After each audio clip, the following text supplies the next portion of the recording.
जय हिंद छात्रों। एक बार फिर से आप सभी छात्रों का यूट्यूब चैनल GK पे बहुत बहुत स्वागत है। छात्रों, आज हम आपके लिए कुछ महत्वपूर्ण ऑब्जेक्टिव प्रश्नों को लेकर आए हैं। आज के जो हमारे ऑब्जेक्टिव हैं वो इकोनॉमिक्स से रिलेटेड हैं और आज इकोनॉमिक्स में एक खास टॉपिक इंटरनेशनल ऑर्गेनाइजेशन के ऑब्जेक्टिव पर चर्चा करेंगे। चूँकि विगत परीक्षाओं में कई बार पूछा गया है, उम्मीद है कि आने वाले समय में जो एग्ज़ाम होने वाले हैं MTS, CHSL या फिर फायरमैन, इन सब में ये बेहतर काम करेगा। तो मैं चाहता हूँ कि आज आप मेरे इस ऑब्जेक्टिव प्रश्नों को ज़रूर देखें ताकि आपको एग्ज़ाम में किसी प्रकार की कोई समस्या न होने पाए। तो आइए हम बिना देरी किए आज के पहले प्रश्न को देखते हैं। पहला प्रश्न क्या है? पहला प्रश्न पूछा गया है, सूची 1 को सूची 2 के साथ सम्मिलित कीजिए और सूचियों के नीचे दिए गए कूट का प्रयोग कर सही उत्तर चुनिए कि इसमें से सही उत्तर कौन सा होगा। आइए देखें, जो ऑप्शन दिया है उसके आधार पर हम मैच करने का प्रयास करें। कुछ संगठनों का नाम है, इंटरनेशनल ये ऑर्गेनाइजेशन है और इस साइड में इसके मुख्यालयों का नाम दिया गया है। पहला दिया है अंतर्राष्ट्रीय न्यायालय, जिसको हम इंटरनेशनल कोर्ट कहते हैं। ये नीदरलैंड के द हेग शहर में है, यानी कि ए मैच कर रहा है 4 के साथ। ए मैच करेगा 4 के साथ। खाद्य एवं कृषि संगठन, अगर हम खाद्य एवं कृषि संगठन की चर्चा करें तो खाद्य एवं कृषि संगठन ये रोम में है, जिसको हम फाओ के नाम से जानते हैं, फूड एंड एग्रीकल्चर ऑर्गेनाइजेशन। ये रोम इटली में है। ये संस्था 1938 में बनाया गया था। तो ये आपको 2 इसके साथ होगा, यानी बी के साथ 2 मैच करेगा। यूनेस्को की अगर हम बात करें तो यूनेस्को का जो हेड क्वार्टर है वो आपको पेरिस में है। ये आपको सी के साथ मैच करेगा। ये आपको लास्ट में जो गया है इधर देखें यहाँ पर, तो ये आपको सी के साथ 5वां को मैच करेंगे। यूनेस्को जो विश्व धरोहर सूचियों का लिस्ट जारी करता है। उसके बाद विश्व स्वास्थ्य संगठन यानी WHO, वर्ल्ड हेल्थ ऑर्गेनाइजेशन की जहाँ तक बात है तो विश्व स्वास्थ्य संगठन ये कहाँ पर है? तो ये आपको जिनेवा शहर में है, यानी कि 1 के साथ ये मैच कर रहा है। तो मुझे लगता है कि आप समझ गए अब कि आपका जो आंसर मिलना चाहिए वो 4, 2, 5, 1, 4, 2, 5, 1 जिसमें मैच करेगा वो आपका सही आंसर है। आइए अब हम ऑप्शन को देखते हैं। यहाँ पे देखें 2, 3, 5, 4 ये नहीं होगा, क्योंकि हमें चाहिए 4, 2, 5, 1। ये भी नहीं होगा। 4, 2, 5, 1 इसमें भी नहीं है, ये भी नहीं होगा। 4, 2, 5, 1 ये आपका सही आंसर हो गया। तो मुझे लगता है कि आप इस क्वेश्चन के आंसर को समझ गए। अब आइए हम अगले प्रश्न की ओर बढ़ें। बहुत ही अच्छा प्रश्न है। निम्नलिखित में कौन सा युग्म सही सुलिमित है?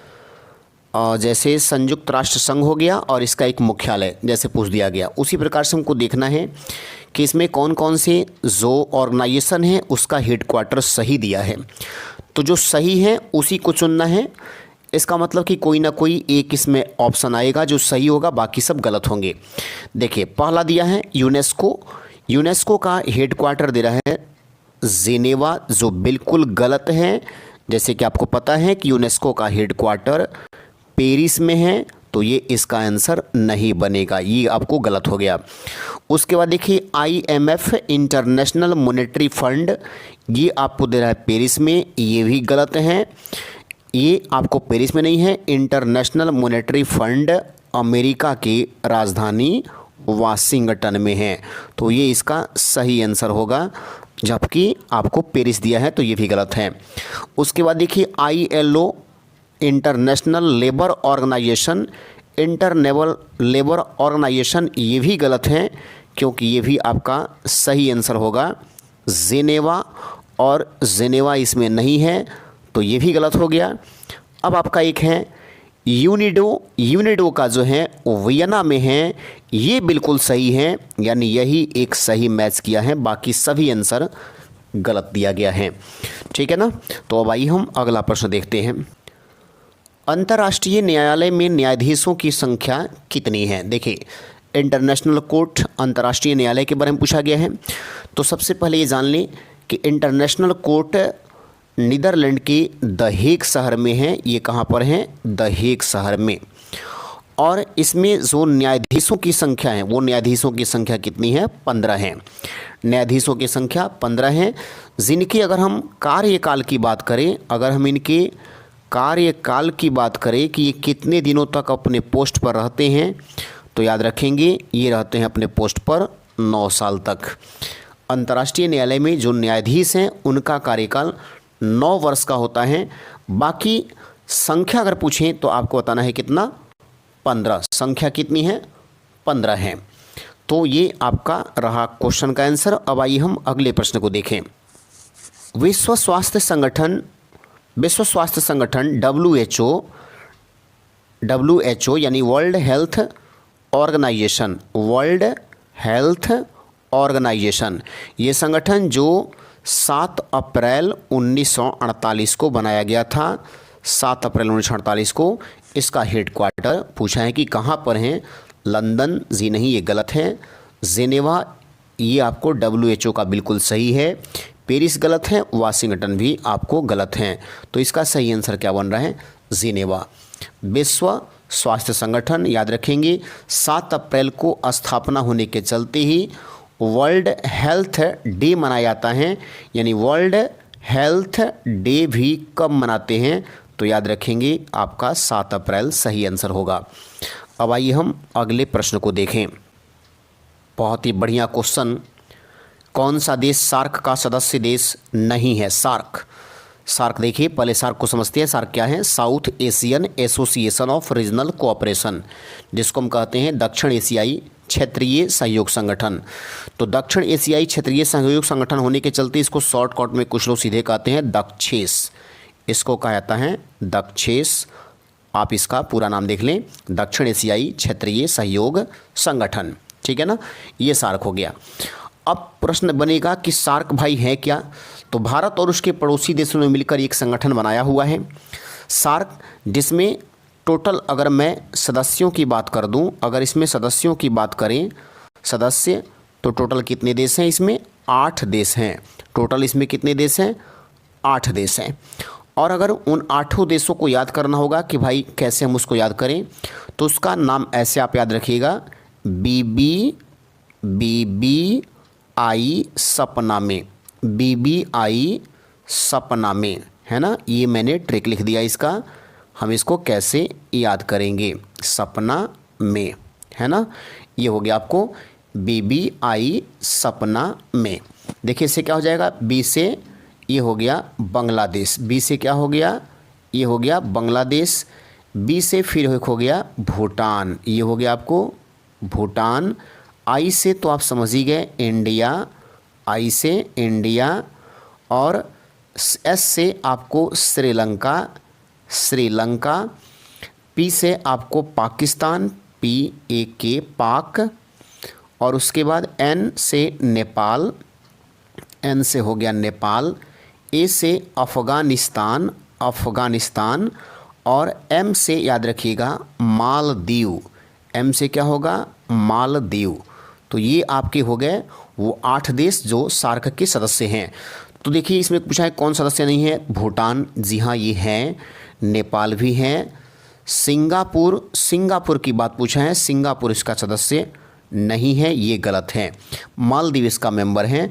तो ये आपका सही आंसर क्या बन जाएगा? जो पूछा है कि कौन सदस्य नहीं है, तो उस हिसाब से आपका सही आंसर चला गया सिंगापुर, क्योंकि सिंगापुर इसका सदस्य नहीं है, बाकी सब सदस्य इसके मेंबर हैं। अब ये प्रश्न बनेगा कि सार्क संगठन जो है इसका हेड क्वार्टर कहाँ है? जब अगर इसका हेड क्वार्टर पूछें तो आपको बताना है कि इसका हेड क्वार्टर काठमांडू में है। कहाँ पर है? काठमांडू। और काठमांडू तो पता है ना आपको कहाँ पर है? नेपाल में। काठमांडू है नेपाल में।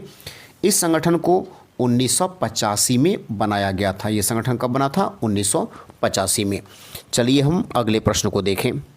संयुक्त राष्ट्र संघ के महासचिव की नियुक्ति किसके द्वारा की जाती है? संयुक्त राष्ट्र संघ के जो महासचिव होते हैं, पूछा है कि उनकी नियुक्ति किसके द्वारा की जाती है? महासभा, सुरक्षा परिषद, अंतर्राष्ट्रीय न्यायालय, सुरक्षा परिषद की सिफारिशों पर महासभा। जी हाँ, आपका सही आंसर होगा सुरक्षा परिषद की सिफारिशों पर महासभा करती है।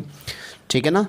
संयुक्त राष्ट्र संघ के जो महासचिव वर्तमान में है वो कौन है इस समय? Antonio Guterres. एंटोनियो गुटेरस जो कि पुर्तगाल से संबंधित हैं। तो सुरक्षा परिषद जो है वो सिफारिश करता है महासभा से कि इसके महासचिव की नियुक्ति की जाए। तो इस तरह से यूएनओ के जो महासचिव बनते हैं उनको महासभा बनाता है, लेकिन उसके लिए सिफारिश कौन करता है? सुरक्षा परिषद। चलिए हम अगला प्रश्न देखें। फिर से देखिए एक क्वेश्चन, संयुक्त राष्ट्र की सुरक्षा परिषद में सदस्य होते हैं।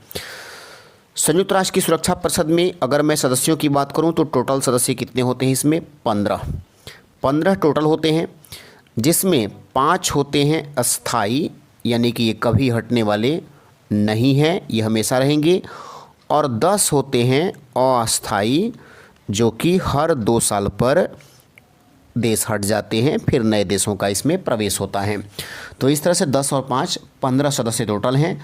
यहाँ पर देखें, संयुक्त राष्ट्र की सुरक्षा परिषद में होते हैं 5 अस्थाई और 10 अस्थाई सदस्य। पहला ही बिल्कुल सही आंसर है, यही आपको बनेगा। क्योंकि 10 अस्थाई तो हमेशा बदलते हैं, लेकिन 5 अस्थाई कभी चेंज नहीं होते हैं। तो एक प्रश्न जा सकता है कि 5 अस्थाई कौन कौन है, उनका नाम जो है बताया जाए। तो अगर ये याद करना होगा तो इसके लिए एक ट्रिक याद रखिएगा, रूबी चीफ अमेरिका। कैसे याद करेंगे? रूबी चीफ अमेरिका, ये हो गया इसका ट्रिक, है ना, रूबी चीफ अमेरिका। तो देखिए अमेरिका से तो अमेरिका खैर क्लियर हो गया, फर्स्ट से फ्रांस हो जाएगा, ची से चीन हो जाएगा, बी से ब्रिटेन यानी इंग्लैंड हो जाएगा, और रूस से रूस हो जाएगा। यानी रूस, ब्रिटेन, चीन, फ्रांस और अमेरिका ये इसके अस्थाई सदस्य हैं जो हमेशा के लिए बनाए गए हैं। चलिए हम अगले प्रश्न को देखें। केंद्रीय सांख्यिकी संगठन जिसको हम कहते हैं CSO, ये हो गया पूरा नाम, सेंट्रल स्टैटिस्टिक्स ऑर्गेनाइजेशन, केंद्रीय सांख्यिकी संगठन।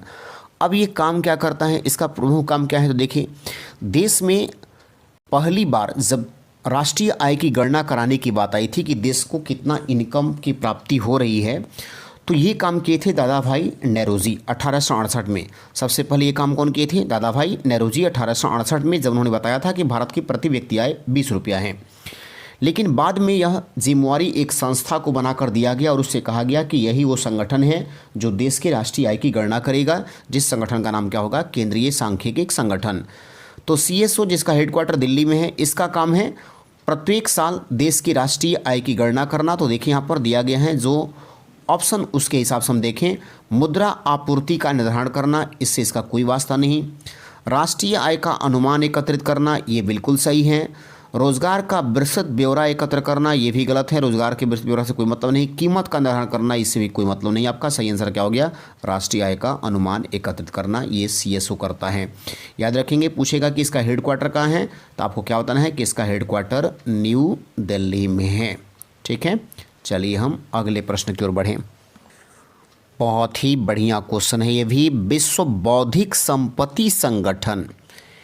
अच्छा क्वेश्चन है ये। निम्नलिखित में कौन सा कथन सही है, इसको चुनना है। या भूमंडलीय संचार के क्षेत्र में तीसरी दुनिया के देशों के अधिकारों की रक्षा करता है, कोई वास्ता नहीं। या आविष्कारों, ट्रेडमार्कों, साहित्यिक रचना आदि में कॉपीराइट सामग्री की रक्षा करता है कि कोई इसका कॉपीराइट न कर पाए, ये बिल्कुल सही है, ये इसका सही आंसर होगा। यह शिक्षा, विज्ञान, संस्कृति के क्षेत्र में देशों के सहयोग को बढ़ाता है, इससे कोई इसका वास्ता नहीं है। मानव संसाधन के विकास के देशों की सहायता करते हैं, इसका भी कोई वास्ता नहीं। आपका सही आंसर क्या हो जाएगा कि आविष्कारों, ट्रेडमार्कों, साहित्यिक रचना आदि में कॉपीराइट सामग्री की रक्षा करता है, यानी कि कोई कॉपीराइट न कर पाए, ऐसा करता है तो उस पर विश्व बौद्धिक संपत्ति संगठन एक्शन ले सकता है। चलिए हम अगले प्रश्न को देखें। निम्नलिखित में कौन सा स्थल स्मारक यूनेस्को की विश्व सांस्कृतिक विरासत की सूची में शामिल है? यूनेस्को जो कि कहाँ पर है? पेरिस में। यूनेस्को का हेडक्वार्टर कहाँ है? पेरिस में है। ये पूछा गया है कि यूनेस्को किस प्रकार की इसमें से सूचियों को अपने लिस्ट में शामिल किया है, वर्ल्ड हेरिटेज लिस्ट में शामिल कर लिया है। तो देखिए दिया है काशी का विश्वनाथ मंदिर, जी नहीं, ये शामिल अभी भी नहीं है। लाल किला ये भी शामिल नहीं है। आगरा का किला ये भी शामिल नहीं है। गोलकुंडा का किला ये शामिल कर लिया गया है। तो यूनेस्को की विश्व सांस्कृतिक धरोहरों की सूची में भारत का ये गोलकुंडा का किला शामिल है। वर्ल्ड हेरिटेज लिस्ट में भारत के कुल कितने क्षेत्रों को अभी तक जोड़ दिया गया है? तो 38 क्षेत्रों को अभी तक जोड़ा गया है। चलिए हम अगले प्रश्न को देखें। अंतर्राष्ट्रीय आपराधिक पुलिस संगठन, जिसको हम इंटरपोल कहते हैं, इसका मुख्यालय कहाँ है? पूछा है। London, Paris, Bonn, Montreal. जी हाँ, लंदन में नहीं है, पेरिस में भी नहीं है, बॉन में भी नहीं है, इसका हेडक्वार्टर है आपको मॉन्ट्रियल में। ये आपका सही आंसर है। इंटरपोल एक वर्ल्ड स्तर की पुलिस संगठन है जो अपराधों की रोकथाम के लिए प्रयास करता है और क्राइम का पता लगाता है, इंटरपोल। तो ये मॉन्ट्रियल शहर, यहाँ पर इसका हेडक्वार्टर है।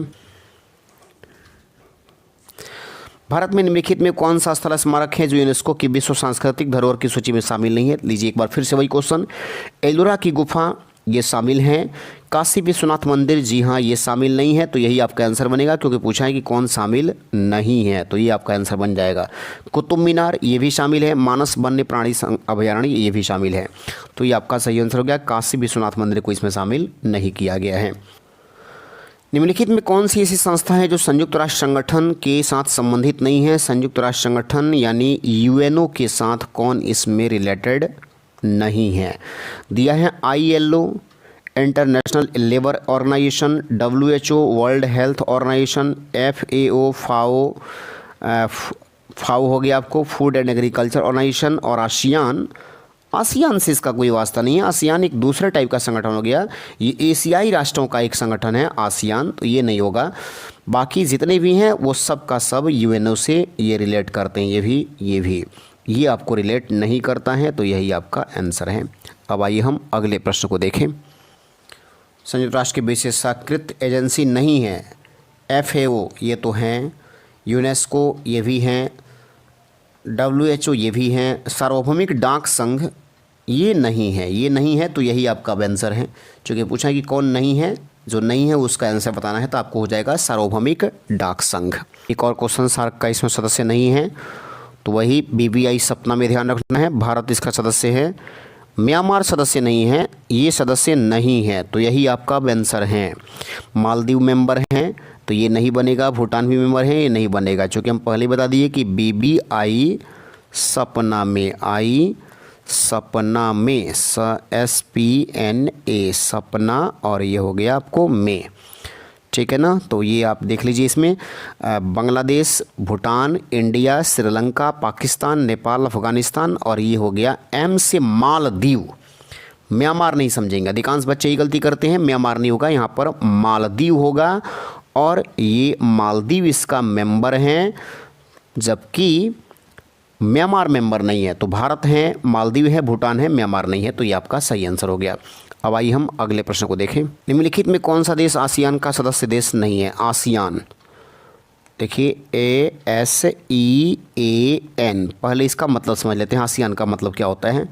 Association of south east Asian nation, दक्षिण पूर्वी एशियाई राष्ट्रों का संगठन, जो 1967 में बनाया गया, जिसका हेडक्वार्टर आपको इंडोनेशिया की राजधानी जकार्ता में है। इसका हेडक्वार्टर कहाँ पर है? ये आपको जकार्ता, ये ध्यान रखिएगा, हेडक्वार्टर हो गया जकार्ता। अब इसमें कौन मेंबर नहीं है, तो इसको हम कैसे याद करेंगे? आसियान देशों को अगर हमको याद करना होगा, तो पहले ध्यान रखिएगा कि आसियान में कुल कितने देश हैं? 10 देश हैं। कुल कितने देश हैं? 10 हैं। और कैसे याद करेंगे? तो उसके लिए एक ट्रिक है, बहुत ही आसान ट्रिक है, कि तुम BSc करके 2 mm के टीवी पर, 2 mm के टीवी पर IPL देख रहे हो, IPL देख रहे हो, तुम BSc करके 2 mm के टीवी पर IPL देख रहे हो। देखिए क्या हो जाएगा? ब्रुनेई, बी से क्या हो गया? ब्रुनेई, ये इसका मेंबर है। उसके बाद देखिए एस से क्या हो जाएगा? सिंगापुर, एस से क्या हो गया? सिंगापुर। सी से कंबोडिया, तो ये मेंबर हैं, ठीक है। उसके बाद M मालदीव, M से मालदीव, चलिए इसमें है ही नहीं, तो इसके बारे में सोचे नहीं। फिर M से म्यांमार, ये भी ऑप्शन में नहीं है, चलिए। उसके बाद है टीवी, तो T से थाईलैंड, ये भी इसका मेंबर है। V से वियतनाम भी इसका मेंबर है। उसके बाद आई से हो गया इंडोनेशिया भी इसका मेंबर है। पी से फिलीपींस ये भी इसका मेंबर हो गया। और एल से लाओस ये भी इसका मेंबर हो गया। तो कौन एक बच गया? चीन, जो कि इसका सदस्य नहीं है। ये आपका सही आंसर हो गया। ठीक है ना, चूँकि पूछा कि कौन सदस्य नहीं है, तो ये आपका सही आंसर है। तो तुम बीएससी करके 2MM टीवी पर IPL देख रहे हो। चलिए हम अगले प्रश्न को देखें। महात्मा गांधी के भ्रातृत्व और शांति के प्रदर्शन के लिए प्रति श्रद्धांजलि के रूप में संयुक्त राष्ट्र संघ की महासभा ने उनके जन्मदिन 2 अक्टूबर को घोषित किया था। कौन सा दिवस 2 अक्टूबर को मनता है? अंतर्राष्ट्रीय अहिंसा दिवस। देखिए पहला ही आंसर ये आपका बन जाएगा। अंतर्राष्ट्रीय अहिंसा दिवस जो कब से मनाया जाता है? 2007 से इसको मनाने की परंपरा जो है शुरू की गई थी। UNO के द्वारा इसकी पहल की गई। ठीक है ना, तो ये आपका हो गया सही आंसर। अब आइए हम अगले क्वेश्चन को देखें। हाँ, ये देखिए, ये बहुत अच्छा क्वेश्चन। कौन सा संगठन सबसे पुराना है? तो ये तो जानना पड़ेगा सबके बारे में जानकर। IMF ये बनाया गया था संगठन 1945, इंटरनेशनल मॉनेटरी फंड। WHO 1948, ये थोड़ा सा बाद का हो गया, तो ये नहीं होगा, जो पुराना है वो पूछा है। ILO इंटरनेशनल लेबर ऑर्गेनाइजेशन ये बना है 1919 में। और FAO यानी फूड एंड एग्रीकल्चर ऑर्गेनाइजेशन जो रोम में है ये बना है 1938 में। तो इस हिसाब से सबसे पुराना कौन जा रहा है? ILO, ये आपका सही आंसर है। ILO सबसे पुराना संगठन हो गया। चलिए हम अगले प्रश्न को देखें। अंतर्राष्ट्रीय मुद्रा कोष IMF के नियमों के अनुसार हर सदस्य को अपनी वैध मुद्रा को सममूल्य घोषित करना होता है, अमेरिकी डॉलर के रूप में और सिल्वर के रूप में नहीं, स्वर्ण के रूप में जी नहीं, पाउंड स्टर्लिंग के रूप में। ये आपको सही आंसर है। पाउंड स्टर्लिंग जैसा कि पता है कि इंग्लैंड की मुद्रा है, तो 2 चीज़ों में आप घोषित कर सकते हैं, अमेरिकी डॉलर के रूप में या फिर पाउंड स्टर्लिंग के रूप में। इसलिए कहते हैं कि विश्व की सबसे महंगी मुद्रा कौन सी है? तो पाउंड स्टर्लिंग, क्योंकि अमेरिकी डॉलर से भी ज़्यादा वैल्यूएबल कौन सा होता है? पाउंड स्टर्लिंग होता है। पेट्रोलियम निर्यातक देशों के संगठन का मुख्यालय कहाँ है? पेट्रोलियम निर्यातक देशों का संगठन जिसको हम कहते हैं ओपेक का हेडक्वार्टर कहाँ है जी? ये वियना में है। पेट्रोलियम निर्यातक देशों का संगठन ओपेक, जिसका हेडक्वार्टर कहाँ है? Vienna. Organisation of petroleum export countries है ना, ये वियना में है। चलिए हम अगले प्रश्न को देखें। विश्व बैंक का एक और नाम क्या है? विश्व बैंक यानी जिसको हम कहते हैं वर्ल्ड बैंक का पूछा है कि एक और नाम क्या है? तो IVRD। एक और नाम क्या है उसका? IVRD। अब इसको मिला लें, इसको क्या कहते हैं? IVRD। देखें ऐसा है कि नहीं? अंतर्राष्ट्रीय पुनर्निर्माण तथा विकास बैंक, अंतर्राष्ट्रीय पुनर्वास तथा विकास बैंक, अंतर्राष्ट्रीय पुनर्वित्त विकास बैंक, अंतर्राष्ट्रीय अनुसंधान विकास बैंक। ये आपका अंतर्राष्ट्रीय पुनर्निर्माण तथा विकास बैंक ये होगा। ये आपका सही आंसर हो गया। ठीक है ना, तो ये आप ध्यान रखिएगा, इसका सही आंसर होगा पहला ही, विश्व बैंक, जिसका हेडक्वार्टर वाशिंगटन DC में है। अब आइए हम नेक्स्ट प्रश्न को देखें। संयुक्त राष्ट्र महासभा द्वारा स्वीकृत संकल्प के अनुसार अंतर्राष्ट्रीय शांति दिवस कब मनाते हैं? अंतर्राष्ट्रीय शांति दिवस हर साल मनाया जाता है 21 सितंबर को। ये इसका सही आंसर है। ठीक है, अब आइए हम नेक्स्ट प्रश्न को देखें। संयुक्त राष्ट्र के अनुसार बाल अधिकार के अंतर्गत निम्नलिखित में कौन सा अधिकार नहीं आता है? तो शुद्ध पेय जल बालकों को मिले, ये जरूरी है। समुचित जीवन स्तर बने बालकों का, ये भी जरूरी है। शिक्षा मिले बालकों को, ये भी जरूरी है। हर बालक का विवाह हो, ये अधिकार से कोई मतलब नहीं है, तो ये नहीं है, तो यही आपका आंसर सही बनेगा, है ना, क्योंकि पूछा है कि कौन नहीं आता है, तो ये आपका सही आंसर है। अब आइए हम अगले प्रश्न को देखें। संयुक्त राष्ट्र आधिकारिक रूप में अस्तित्व में कब आया था? 1 जनवरी 1942, 3 अक्टूबर 1944 को, 24 अक्टूबर 1945 को। UNO की स्थापना कब किया गया? 24 अक्टूबर 1945 को, जिसका हेडक्वार्टर न्यूयॉर्क में है। ये दुनिया का सबसे बड़ा संगठन है जो कि सेकेंड वर्ल्ड वार के बाद बनाया गया, जिसका उद्देश्य था विश्व में अमन और शांति का पैगाम कायम करना। चलिए हम अगले प्रश्न को देखें। अच्छा क्वेश्चन, ट्रिप्स और ट्रिम्स ये पद संबंधित हैं IMF से, पहला ही आंसर बन जाएगा। इंटरनेशनल मॉनेटरी फंड से रिलेटेड होता है ट्रिप्स और ट्रिम्स, ये दो पद हैं जो IMF का पद है। बाकी WTO, IBRD से और IDA से इसका कोई लेना देना नहीं है। तो ये कुछ महत्वपूर्ण प्रश्न आज के रहे। हम ऐसे ही बहुत सारे प्रश्नों का कलेक्शन आपके लिए अगले एपिसोड में फिर से लेकर आएंगे। तब तक आपसे विदा ले रहे हैं। धन्यवाद।